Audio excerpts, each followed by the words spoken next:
Hi guys! So ngayon na yung araw na magkikita kami ng tita ng best friend ko na si Tita Evelyn. Excited na ako. Inaantay ko lang yung asawa ko kasi pinaayos na lang yung gulong ng car namin kasi meron siya nakita na nail. Ang laki-laki ng nail or pako na nakabaon dun sa gulong. Buti na lang hindi ako naplatan. So habang naghihintay ako, pakita ko na rin tong OOTD ko guys. Tignan nyo.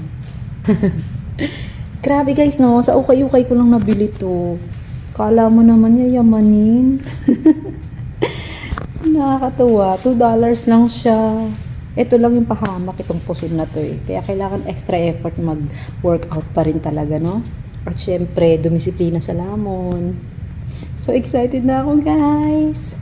So, update ko po kayo pagka nakapag-banding na kami doon. Excited na ako makita si Tita Evelyn. Sana nandito rin yung best friend ko na si Janine.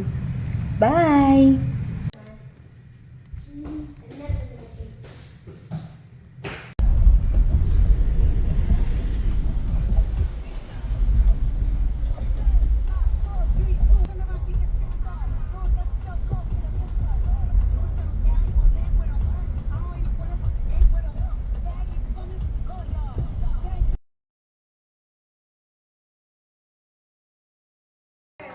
Nag-jump ako sa pool.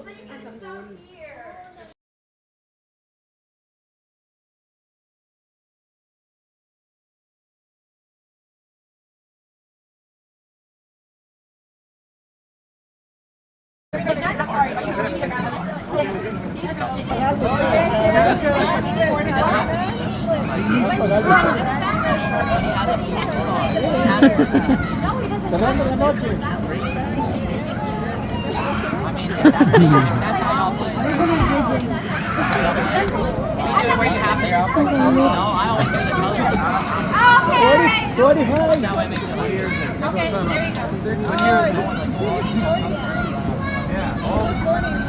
pool.